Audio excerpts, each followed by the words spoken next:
महाराज जी फिर द्रव्य इकट्ठा हो गया। अब इकट्ठा हो गया तो उस द्रव्य को क्या करना चाहिए? तो चढ़ाया हुआ है तो चढ़ा दिया, तुम्हें उसके बारे में सोचना नहीं चाहिए। देखिए, एक चढ़ाना और एक दान देना दोनों में बहुत अंतर है ना। दान देना अर्थात चढ़ाया नहीं है, वो निर्माल्य की कोटि में नहीं आएगा। वो अपने मंदिर के सुधार में, मंदिर के कोई अच्छे निर्माण में, मंदिर में कोई किसी प्रकार का कार्य में, मंदिर की व्यवस्थाओं के आदि ले वो दान माना जाएगा। क्या माना जाएगा? दान, है ना। जिसमें विशेष पुण्य के संचय में कारण बने वो इसका नाम है दान। लेकिन जो पूजन चढ़ा करते समय हम जो चढ़ा देते हैं वो निर्माल्य की कोटि में आता है। चढ़ा दिया तो अब पुनः उसको ग्रहण नहीं करना। तो इस प्रकार यहाँ पर वो रत्नों की वर्षा जब वहाँ बरसाता होगा वो, तो महाराज जी अगर हम कोई उठाए तो हमें निर्माल का दोष लगेगा। तो देखिए, वो वर्षा की है, चढ़ाया नहीं है। उसने क्या किया है? वर्षा की है, चढ़ाया नहीं है। ये विशेष गुणगान के रूप में है इस प्रकार का। और एक भक्ति भाव के साथ अर्घम निर्वपामति स्वाहा ऐसा कह दिया आपने, तो अब क्या कर दिया? चढ़ा दिया। अब वो ग्रहण करने के योग एक संकल्प है। वो क्या है? वो तुम्हारा, आप लोग एक अच्छा देखो, कुछ चीजें ऐसी है अपन करते हैं, कुछ चीजें ऐसी हैं जो हमारी समर्पित। जैसे हमने क्या किया? देव सास गुरुभ्यो नमः आत्र अवतर अवतरो संभोषट इति आवाहनम स्वाहा तो नहीं कहा, अर्घम निर्पांति नहीं कहा। क्या किया अपन ने? आपने आवाहन। तो वो आह्वान का अर्थ जो अपन ने रखा है वो क्या है? संकल्प है कि जब तक मैं पूजन करूंगा तब तक मैं अपने संकल्प को संकल्पित कर रहा। तो उसको निर्माल की कोटि में तो नहीं लूंगा मैं। समझ में आया? अब जो तुमने कह दिया अर्घम निर्वपामति स्वाहा, तो आप कई लोग आकर के कहते हैं महाराज हम रोज अपने लौंगे, चांदी की लौंगे रहते हैं, इनसे स्थापित करते हैं और स्थापना पूजन करने के बाद धो के ले आते हैं। तो आप लोग उसके बारे में अपन हो उसको यही कहना चाहिए कि भाई उसने स्थापना के लिए किया है तो कोई बात नहीं है, उसने अभी अर्घ समर्पित नहीं किया और चढ़ा दिया। अब तुमने जैसे वो लौंग है अर्घ के साथ मिला दी। सोचना कि लोग पूजन करके फिर बाद में रख लेते हैं, वो द्रव्य रखने के योग्य नहीं है। ये स्थापित किए जाते हैं। जो जैसे अपन क्या कहते, चमर स्थापनम करोमि हम, चमर आदि करना अपने अंदर के भाव नहीं हुआ। और हाथ में सबसे पहले अगर अपने पास है तो भगवान के चरणों में चमर ढलाते हैं। अरे जहाँ स्वर्ग के ऐसे देव आकर के उनके चरणों में ढलाते, तो हम देव के चरणों में जाते हैं तो ढलाते हैं। छत्र स्थापित करते हैं, स्थापनम करोमि हम, हाँ, तो स्थापित किया जाता है। तो ये स्थापन आदि करना ये द्रव्य है, तो उनको बदला भी जाता है, स्थायी है, क्योंकि वो हमारी स्थायी। अब जैसे आपने छत्र लगा दिया तो महाराज वो तो चढ़ा तो वो तो निर्माल हो गया। नहीं, वो निर्माल चढ़ाया नहीं है। हमने क्या किया है? वो भगवान के चरित्र, उनकी शोभा को बढ़ाने के लिए। मान लो गड़बड़ हो गया, कभी उस गंदा हो गया, साफ सुथरा करके हमने साफ सुथरा किया, रखो उसका अच्छे से पालिश आदि किया, पुनः चढ़ा दिया, नया बनवा दिया। और तो ये उसको अपन निर्माल की कोटि में नहीं आते। अष्टमंगल है, अष्ट प्रातिहारी है, ये स्थापित किए जाते हैं। तो वो चढ़ाया हुआ थोड़ी है, वो तो अपन पूजन का अपना एक द्रव्य है हमारा, लेकर के आते हैं, रोज करते हैं अपने करने के लिए। भक्ति अपने प्रदेश से उपकरण है ये हमारा। तो उस पर क्या कहा? अर्घम निर्पामति थोड़ी कहा, छत्र स्थापयामि, है ना। भगवान के ऊपर छत्र को हमने अपने आप को समर्पित भावों से किया हुआ है, चढ़ाया नहीं है। रख ले तो कोई दिक्कत नहीं, वो उपकरण है उसका पूजन का, दिखा करके तो क्या हुआ।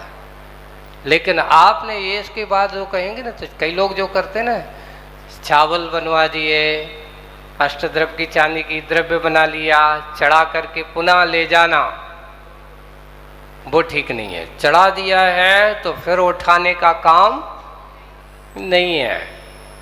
ऐसा नहीं, पूजन की, पूजन करके रखे, आप कल आएंगे तो दूसरे से साफ करके रख ली, फिर से कर दी, वो नहीं है। वो उसमें चढ़ा दिया तो चढ़ा दिया, फिर उसको उठाने का काम नहीं होना चाहिए। हाँ, उसका इतना ही है। तो इस प्रकार ये आज अपन भगवान के चरणों में समर्पित करते हैं। भगवान के चरणों में ऐसे जब देवतागण, तो अपनी द्रव्य संपत्ति को भी अगर हम लगाते हैं तो जितना आप अगर उसको लगाते हो उससे और ज़्यादा साथी से पुण्य का बंध करता है। जैसे वो इंद्र रत्नों की वर्षा करके अपने आप को साथी से पुण्य कमाता है, वैसे ही हमें भी अपने अच्छे से अच्छा द्रव्य, ऐसा नहीं ये मत सोचना चाहिए कि पिछले बार तो दिया था, अभी कितने दिन पहले ही तो दिया था, ऐसा मत सोचना चाहिए। अरे महाराज कल ही परसों तो हमने 5000 की शांति धारा करी थी। भाई ठीक है, आज 500 की मिल रही तो 500 की करेंगे, और ज़्यादा की मिल रही तो उससे भी करेंगे। करने के बाद पैसे से कभी भक्ति के परिणाम को मत तोलना चाहिए। अगर करना है और मेरे पास सामर्थ्य है तो ये मत सोचिए कि 5000 के 500 या 50,000, कोई भी हो, करना है या नहीं, क्योंकि ये पैसा हमारे लिए भगवान से बड़ा कभी नहीं हो सकता।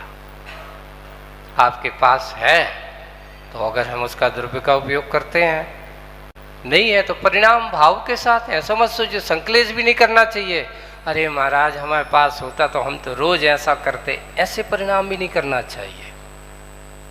क्यों? इसको भी हमारे अंदर संकलेशता मानी जाती है, दुख का हार्थ माना जाता है, ये धर्म ध्यान नहीं है। अब दूसरों को देखते हैं तो महाराज को विकल्प होता है, हमारे पास ऐसा होता तो मैं भी ऐसा। देखिए कभी भी हो, ये हमारा असंतोष की अभिव्यक्ति मानी जाती है, ऐसा परिणाम करना। कोई भी बात है, उस समय अपने आप को चिंतन करना कि नहीं, मेरे अंदर ऐसी परिणाम है, जो भी है अपना कर्म का उदय है, जितना हमारे पास है उतना हमें करना है, कोई बात नहीं। किसी के कहने से, किसी को और जबरदस्ती करने से नहीं, भावों के साथ करना। तो इस प्रकार आज पदम प्रभु भगवान के जीवन के चरित्र को अपन समझते हैं और उनकी भक्ति के बारे में यहाँ बहुत अच्छे से अब आचार्य गुणभद्र महाराज के इस उत्तर पुराण से आज पदम प्रभु भगवान का चरित्र को यहाँ पर सुनते हैं। उन्होंने लिखा है, कमल दिन में फूलता है, कमल दिन में फूलता है, रात्रि में क्या हो जाता है, बंद हो जाता है। यहाँ पदम प्रभु भगवान का मंगलाचरण करते हुए एक कारिका से उन्होंने शुरुआत की है कि कमल दिन में फूलता है, रात्रि में बंद हो जाता है, अतः उसमें स्थिर न रह सकने के कारण जिस प्रकार प्रभा की शोभा नहीं होती, इसी प्रकार इसलिए उस कमल को छोड़कर जिनका आश्रय ग्रहण किया था, उसी प्रकार लक्ष्मी ने भी कमल को छोड़ कर के जिनका आश्रय लिया था, वे ऐसे पदम प्रभु भगवान हमारी क्या करें, रक्षा करें। अब यहाँ पर जो लक्ष्मी जी है ना, वो भी कमल पे बिठाई जाती ना, तो ये प्रचलन कहाँ से है, नीतिकारों ने ये पूरा तो बोले कि लक्ष्मी जैसे कमल को, तो वो लक्ष्मी जब कमल को छोड़ करके पद्म प्रभु भगवान के चरण कमल का आश्रय ले लेती है, क्या ले लेती है, ये सुनो, संसार की संपत्ति में बैठने वालों को बहुत बड़ा अच्छा उदाहरण है कि तुम भगवान की भक्ति करना चाहते हो, तो यहाँ ये संकेत मिल रहा है कि धन संपत्ति में बैठ कर के भगवान की पूजन नहीं हो सकती।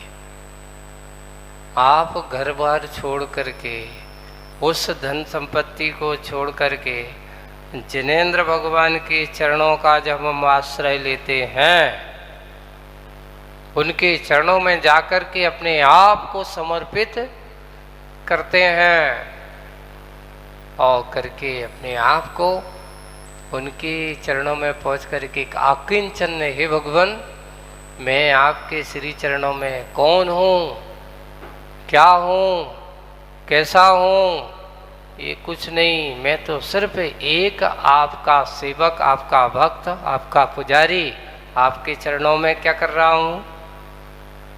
अभी ना मैं कोई उद्योगपति हूँ, ना सेठ हूँ, ना मंत्री हूँ, ना अध्यक्ष हूँ, कुछ नहीं हूँ। अभी तो मैं आपका चरणों का एक पुजारी हूँ। वहाँ जाकर के चरण कमल हूँ मैं, वही नमोस्तु करता हुआ और संसार की इस दशा को दिन में खुल जाना, रात्रि में बंद हो जाना, आज तुम्हारे पास है कल तुम्हारे पास नहीं है, ये सब ऐसी कभी प्रभा से युक्त है, कभी अंधेरे से युक्त है। ये संसार की विचित्रताएं हैं। ऐसी विचित्रताओं को जान करके पदम प्रभु भगवान आपके श्री चरणों में बारंबार आश्रय ऐसे लेते हुए वे ही हम सबकी क्या करें, रक्षा करें। ऐसे गुरुभद्र महाराज ने मंगलाचरण में किया। कहाँ से है, कैसे है, पूर्व भाव के बारे में सोचें तो पदम प्रभु भगवान का कैसा क्या प्रसंग है। तो लिखा है दूसरे धात की खंड द्वीप के, दूसरा द्वीप कौन सा है, पहला द्वीप जम्मू द्वीप, तो दूसरा द्वीप कौन सा है, धात की खंड है। धात की खंड के पूर्व विदेह क्षेत्र में, कौन से विदेह क्षेत्र में, एक पूर्व विदेह और एक पश्चिम विदेह, वहां पर भी तो पूर्व की ओर के विदेह क्षेत्र में सीता नदी के तट पर, कौन सी नदी, हाँ, तट पर वत्स देश है। कौन सा देश, वत्स देश है। उस देश में सुसीमा नाम की नगरी है। पहले खंड की अपेक्षा से धात की खंड, और धात की खंड में फिर उसमें भी पूर्व विदेह, पूर्व विदेह में भी है ना, उसके सीता नदी के दक्षिण तट पर एक उत्तर तट और एक दक्षिण तट। तो दक्षिण तट अर्थात अपने इस भरत क्षेत्र की ओर वाला, और एक उत्तर तट अर्थात एरावत क्षेत्र की ओर वाली पंक्ति। ऐसे उस साइड की ओर जाए तो यहाँ दक्षिण तट पर वत्स देश है, वत्स देश हो गया, सुसीमा नाम की नगरी हो गई। ऐसी नगरी में वहाँ के अधिपति महाराज जो हैं, सुसीमा नाम की नगरी में नगर हैं, वहाँ के नगर में जिनका राज्य कैसा है, अपराजित है, जिनको कोई जीत नहीं सका, ऐसे अपराजित हैं। उस नगरी में महाराज जिनके कहना चाहिए उनका नाम है अपराजित, वास्तविक रूप से जिनको कोई किसी ने पराजित नहीं किया, वहाँ पर पूर्व में ऐसे वत्स देश में सुसीमा नगरी के नगर में महाराज अपराजित राज्य करते थे। नाम क्या है उनका, नाम ही उनका अपराजित है। महाराज होते कि जिंदगी क्या जिंदगी है, नीरस जिंदगी है, ऐसे देव बनने से क्या फायदा, कुछ खाना पीना है ही नहीं, सागर पर्यंत है 31,000 सागर में एक बार, वो उनकी नहीं, सागर नहीं, 1000 वर्ष में एक बार, क्योंकि 31 सागर, जितने सागर हैं उतने हजार। जैसे किसी की एक सागर है तो उनको 1000 वर्ष, तो उनकी कितने सागर है? 31 सागर की आयु है। तो 31,000 वर्ष के बाद एक बार अमृत पान करते हैं। इतने वह देवों का, वहाँ के यमेंद्रों का ये प्रसंग हुआ करता है। अब इस प्रकार करते करते पूरा 31 सागर की आयु उन्होंने पूर्ण की। उनका अवधि ज्ञान इतना बड़ा है कि वहाँ से बैठे बैठे वे 7वीं पृथ्वी में क्या हो रहा है उस अवधि ज्ञान से जान सकते हैं। यानी आप ये सोच लेना, स्वर्ग के देवता लोग भी सम्यक दृष्टि बैठे हैं, वे जान रहे हो कि भटार में भी प्रवचन चल रहे हैं, है ना। भटार में लोग क्या कर रहे होंगे, तो उनके अवधि ज्ञान में तुम झलक रहे हो। तो महाराज भी लोग वहाँ के देव जो हैं देख रहे होंगे, तो क्या अवधि ज्ञान के माध्यम से वे भी प्रवचन सुन रहे होंगे। देखो, जानना अलग है और सुनना, अवधि ज्ञान का भाव जनाना है। जैसे फोटो देखना और वीडियो सुनना, दोनों में अंतर है कि नहीं। तो ये कहा देखने की क्षमता उनके पास है। अब क्लिक होता है, देखते हैं, उनके अंदर ऐसे विचार होते हैं, सब कुछ अवलोकन हो रहा है। कहाँ? 7वीं पृथ्वी तक के नर की भी। तो आप भी बीच में ही आ जाओगे। मध्य लोग तो पहले यहाँ से नीचे जाएंगे तो पहले तो आ ही जाएगा। ऐसे आकर के और वर्णन करते हुए और उनके बारे में यहाँ पर चित्रण किया गया। और ऐसी देव पूरा 31 सागर की आयु पूरी करने के बाद अब उसका उन पद्म प्रभु भगवान के रूप में जम्बूद्वीप की ओर आने वाले हैं। अभी तक अपने जितने भी तीर्थंकरों का इतिहास पढ़ा तो सारे के सारे अजितनाथ से लेकर के उनके पूर्व भाव नियम से विदेश क्षेत्र से पहले कहाँ गए? स्वर्ग। और फिर वहाँ से यहाँ भरत क्षेत्र में आगमन हुआ है। तो ऐसे तीर्थंकर अब जम्बूद्वीप की ओर आने वाले हैं। कहाँ से आएंगे? ग्रैविक से आएंगे। और ग्रैविक स्वर्ग से आकर के यहाँ पर अब पद्म प्रभु भगवान के रूप में या उनका जन्म होगा। जन्म कैसे होगा, क्या होगा, उसकी बात करेंगे बाद में। आज बस इतना ही। बोलिए परम पूज्य आचार्य गुरुवर श्री विद्यासागर जी महाराज।